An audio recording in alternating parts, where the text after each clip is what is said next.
नमस्कार जय हिंद मेरे साथियों, कैसे हैं आप सभी लोग। मैं उम्मीद करता हूं आप सभी लोग बहुत अच्छे होंगे। आपका बहुत बहुत स्वागत है आपके अपने एसएससी उत्कर्ष परिवार में, दिल्ली पुलिस कांस्टेबल। देखिए भाई, हर किसी को वो वर्दी चाहिए, हर कोई वो सितारे यहाँ कंधे पर देखना भी चाहता है, महसूस भी करना चाहता है और अपने माता पिता को गौरवान्वित भी करना चाहता है। मगर मिलेगा उसे जो सही तरीके से लक्ष्य को हासिल करने के लिए उसके पीछे दौड़ेगा, रेस लगाएगा, दौड़ लगाएगा, उसे ही वो लक्ष्य मिलेगा। ठीक है, मगर वो रोड मैप होना क्या चाहिए, वो सिलेक्शन का रोड मैप क्या होना चाहिए, ये आप देखेंगे। अगर यहाँ पर स्टॉप भी बताए गए हैं, भाई यहाँ रुकना है, यहाँ रुकना है, उस तरीके से वहाँ रुकना है, मतलब इस इवेंट में मैं कंप्लीट स्ट्रेटेजी आपके साथ साझा करूंगा कि यदि आपने इस स्ट्रेटेजी को फॉलो किया तो यकीन मानिए वो जो ये वाला स्टॉप है ना, जो दिख नहीं रहा ढंग से, वही मंजिल है, वही मंजिल है जिसे पाकर तुम्हारे कंधे पर स्टार भी होगा और साथ के साथ दिल्ली पुलिस की वर्दी भी तुम्हारे पास होगी। तो चलिए विदाउट वेस्टिंग अ टाइम शुरू करते हैं सर। एक एक करके स्ट्रेटेजी यहाँ पे आपको समझाता हूँ कि अब यहाँ से क्या करना चाहिए। नोटिफिकेशन कभी भी आ सकती है भाई, ठीक है ना। आप जानते हैं कि जुलाई से लेकर सितंबर के बीच में नोटिफिकेशन आनी थी। अगस्त चल रहा है तो मान सकते हैं कि सितंबर के हो सकता है फर्स्ट वीक में, अगस्त के लास्ट में नोटिफिकेशन आपको दिख जाए। मगर अगर आपके पास यहाँ से सही रणनीति होगी तो यकीन मानिए एग्जाम क्वालिफाई करना बहुत आसान, बहुत ही सिंपल, सरल आपके लिए हो जाएगा। चलिए शुरू करते हैं। देखो, सबसे पहले अगर हम बात करें Delhi police constable exam pattern के बारे में, एक बार देखना जरूरी है। कंप्यूटर बेस्ड टेस्ट होता है, सीबीटी यहाँ पे कंडक्ट कराया जाता है। कंडक्टिंग बॉडी जो आपको मिलती है वो एसएससी है, स्टाफ सिलेक्शन कमीशन। मोड अगर आप देखेंगे तो ऑनलाइन ये बेसिकली एग्जाम आपका होता है। टोटल नंबर ऑफ क्वेश्चंस यहाँ पे 100 आपको देखने के लिए मिलते हैं, 90 मिनट दिए जाते हैं और साथ के साथ 0.25 नेगेटिव मार्किंग आपको यहाँ पर देखने के लिए मिलती है। देखो, अभी तक तो इसमें कोई तब्दीली, कोई बदलाव के बारे में हमने सुना नहीं है, बट अगर नोटिफिकेशन आती है कुछ चेंज होगा हल्का फुल्का, तब भी सब्जेक्ट सिमिलर रहने वाले हैं, काम सिमिलर रहने वाला है। एग्ज़ाम का जो बेसिकली मेन होता है सिलेबस, उसमें बहुत मेजर चेंज यहाँ पर आने की कोई संभावना कम है। ठीक है, ये नहीं कहूँगा बिल्कुल भी नहीं है, बट कम है। मगर आप यकीन मानिए, पॉलिटी तो पॉलिटी रहेगी, हिस्ट्री रहेगी, ज्योग्राफी रहेगी, कंप्यूटर ही रहेगा, इकोनॉमिक्स रहेगी, करंट अफेयर ही रहेंगे, मैथ्स और रीजनिंग वही रहेगी। उसमें तो कोई बदलाव नहीं हो सकता। हाँ, हो सकता है कि कुछ क्वेश्चन आगे पीछे कर दिए जाए, 10 की जगह 15 पूछ ले, 15 की जगह 5 पूछ ले, ऐसे होने के चांसेस हो सकते हैं। ठीक, तो ये मेजर चीज़ें तो यहाँ पर आपने समझ ली। ये मेजर चीज़ें जो हैं उन्हें मैंने यहाँ पर आपको समझाया कि भाई ये समय सीमा है, ये टोटल मार्क्स हैं, ये यहाँ पे टोटल क्वेश्चन है। ऑनलाइन यहाँ पर मोड जो है वो एग्ज़ाम का होने वाला है। इसी पेज से शुरू करते हैं, हमारी जो स्ट्रेटेजी है उसे समझना। देखो यार, पेपर ना ऑनलाइन होने वाला है, मगर विद्यार्थी क्या करता है, विद्यार्थी ना लगातार दे दबादब ऑफलाइन पे ऑफलाइन, मतलब बुक से ऑफलाइन मॉक टेस्ट पेपर जो है सॉल्व करता रहता है लगातार। ऐसे करते करते 50, 60, 100 पेपर वो सॉल्व कर देता है ऑफलाइन में, मतलब बुक से बैठकर। उससे फ़ायदा क्या मिलेगा? देखो सर, उससे आपको कभी समझ नहीं आएगा कि कंप्यूटर पर आपकी स्पीड कितनी है। कंप्यूटर पर आपकी स्पीड, कई बार ऐसा होता है विद्यार्थी फ़ोन पर भी करता है सॉल्व, ये फ़ोन लिया भाई साहब, अच्छा ठीक है, ये आसान होता है, इस पर हम भी करते थे, हम भी अपने टाइम में ये गलती करते थे। बट जब आप कंप्यूटर प्रॉपर सिस्टम पे बैठकर ये काम करते हो ना, उस पोजीशन में आके प्रॉपर सिस्टम पे बैठकर जब वो आप काम करते हो ना, तो वहीं पर आपकी स्पीड निकलती है, वहीं पर आपकी बॉडी उस तरीके से मूवमेंट कर रही होती है, वहीं पर आपको पता होता है कि अच्छा यार ये एक ही पेज मिलने वाला है, इसी पे सॉल्व करना है। तो पहला आपका जो स्ट्रेटेजी का पहला कदम मैं आपको बताऊंगा, अगर आप मॉक टेस्ट दे रहे हैं, मॉक टेस्ट देने का सही तरीका क्या होना चाहिए, सिमिलर होना चाहिए। बहुत सारे विद्यार्थी ऐसे हैं जिनके पास भाई लैपटॉप नहीं होगा, कंप्यूटर की व्यवस्था है, कंप्यूटर पे दे लीजिए। अपना नहीं है, आज भी आप जानते हैं आसपास में कई सारे कैफ़े उपलब्ध हैं, वहाँ जाकर दे लीजिए। 10 रुपये, 15 रुपये, 20 रुपये घंटे के हिसाब से, 2 घंटे के हिसाब से वो लोग बैठने देते हैं। इन केस किसी के पास अगर नहीं है तो, और अगर है तो उसका सदुपयोग करना है। वो कंप्यूटर, वो लैपटॉप, वो दिलवाया ही आपको आपके माता पिता ने इसलिए था ताकि आप उसका ये सदुपयोग जो है करें। ठीक, चलिए अब बढ़ते हैं अगले कदम की तरफ। तो पहला मैंने बताया कि अगर आप मॉक टेस्ट लगा रहे हैं, सॉल्व कर रहे हैं, तो उसे कंप्यूटर पर ही सॉल्व करने का प्रयास कीजिए, जैसा पेपर होगा उसी तरीके से। क्लियर? चलिए सेकेंड स्टेप पे चलते हैं सर। दूसरी स्टेप यहाँ पर हम देखते हैं प्रिपरेशन फॉर द स्ट्रेटजी, मतलब preparation strategy for GK, general knowledge, current affair, इनसे संबंधित यहाँ पर बातें करते हैं। देखो यार, आप जानते हैं 50 मार्क्स यहाँ पर आपको ओवरऑल अगर हम बात करें आपको देखने के लिए मिलेंगे। ठीक, जिसमें आपको स्टैटिक जीके मिल जाएगा, हिस्ट्री मिलेगा, पॉलिटी मिलेगा, ज्योग्राफी मिलेगा, साइंस मिलेगा, आर्ट एंड कल्चर मिलेगा। ये सब चीज़ें यहाँ पर जो है वो आपको देखने के लिए मिल जाएंगी। ठीक है, ये सब की सब चीज़ें यहाँ पर जो हैं वो आपको देखने के लिए मिल जाएंगी। ठीक, क्लियर। अब इन चीज़ों में कौन से सेगमेंट में आपको कितना काम करना चाहिए एक बार उसे समझ लेते हैं। ठीक, उदाहरण के तौर पे मैं आपको समझाता हूँ। जैसे मान लीजिए आपने देखा कि यार PYQ ना, जो प्रीवियस ईयर क्वेश्चन था या प्रीवियस ईयर जो पेपर था, ठीक, आपने देखा जो प्रीवियस ईयर पेपर आपको देखने के लिए मिल रहा है ना, उस पेपर के अंदर पॉलिटी के 6 क्वेश्चन थे।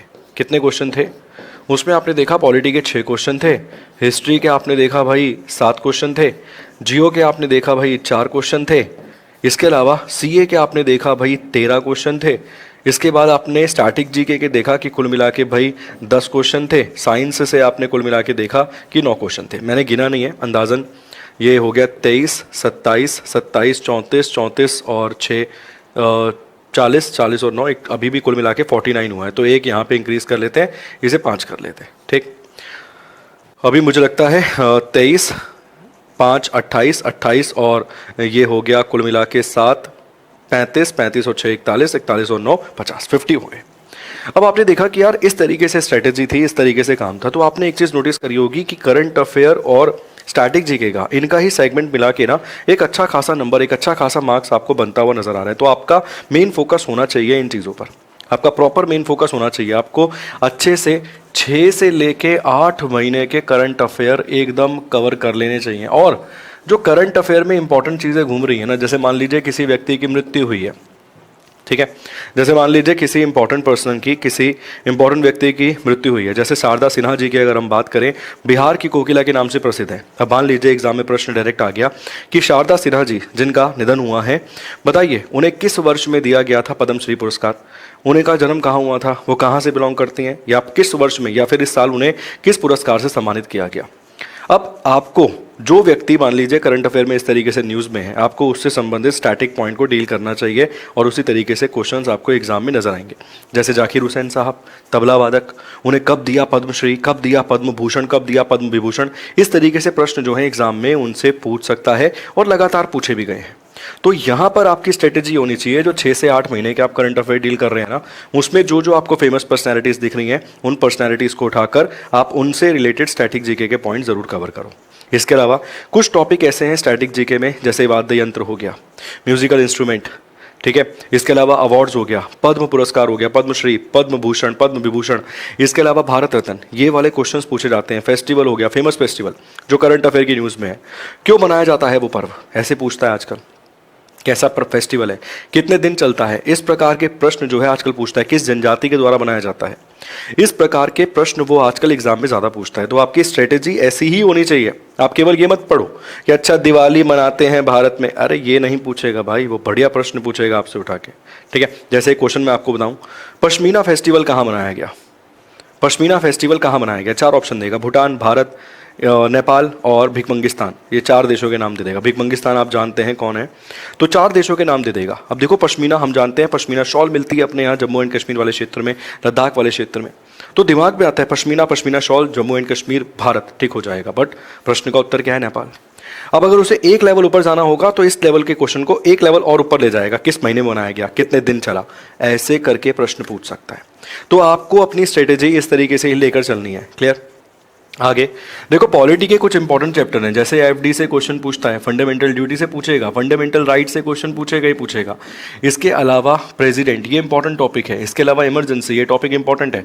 पार्लियामेंट, यकीन मानिए। इसके अलावा अमेंडमेंट। भाई अगर आपने यही केवल 6 टॉपिक कवर कर लिए ना, तो आप पॉलिटी में 6 में से 4 क्वेश्चन के आसपास टिक कर देंगे। आप बोलोगे इतना शोर कैसे, अरे भाई 10 साल से हम यही काम कर रहे हैं, इसीलिए इतना शोर है चीज़ों को लेकर।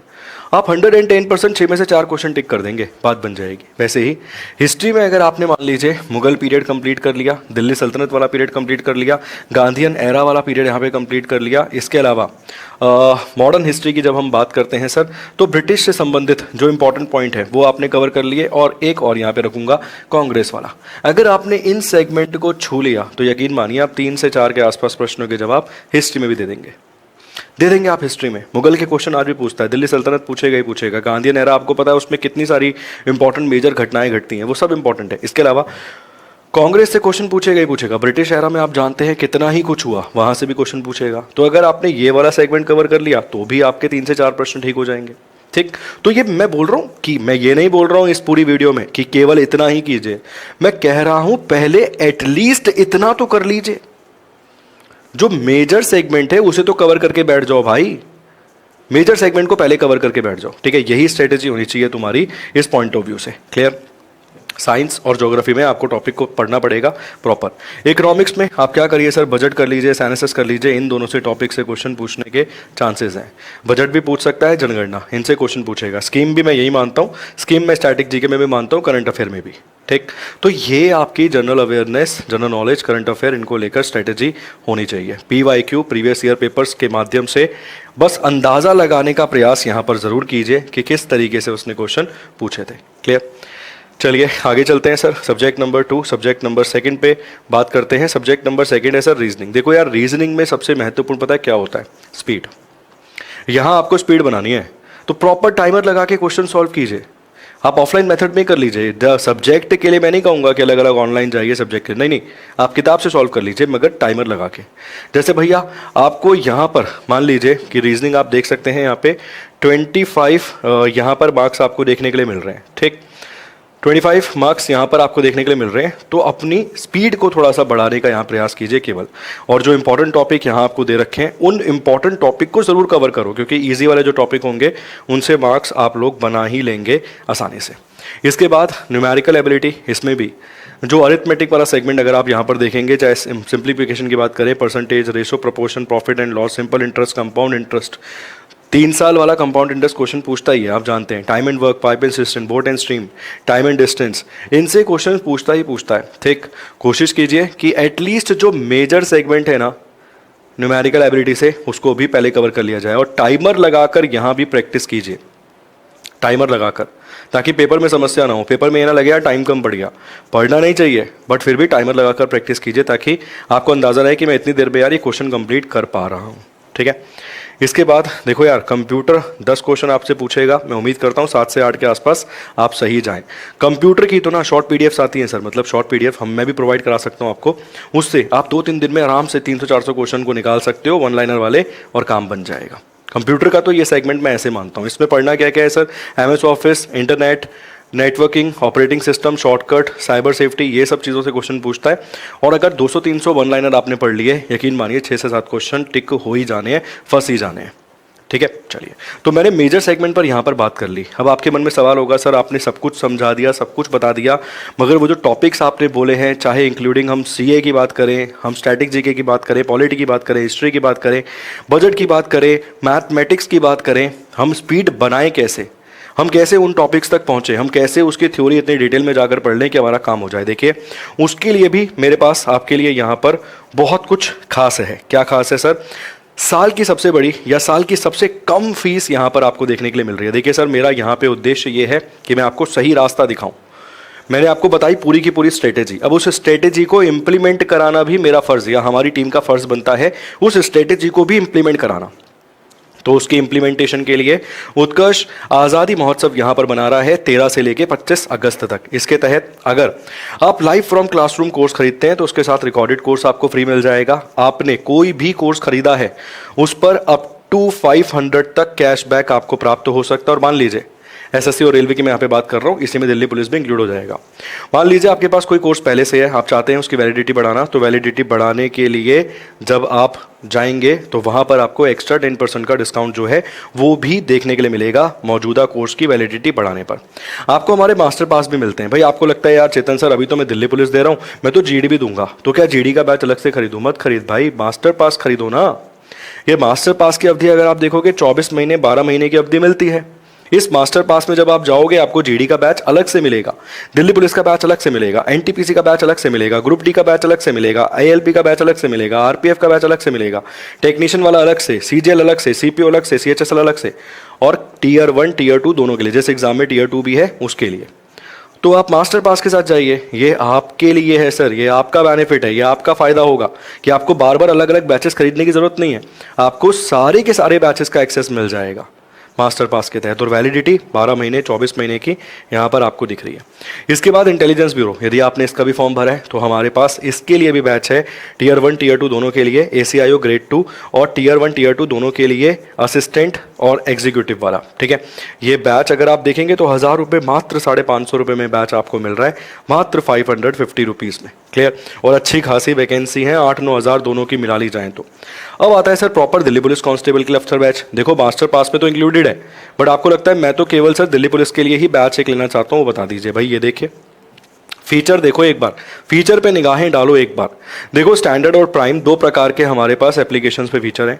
अगर आप स्टैंडर्ड देखोगे ना, इसमें लाइव और रिकॉर्डेड लेक्चर आपको मिलेंगे, साथ के साथ DPP क्लास PDF मिलेंगी, वीकली टेस्ट, ये स्टैंडर्ड वाले फीचर हैं।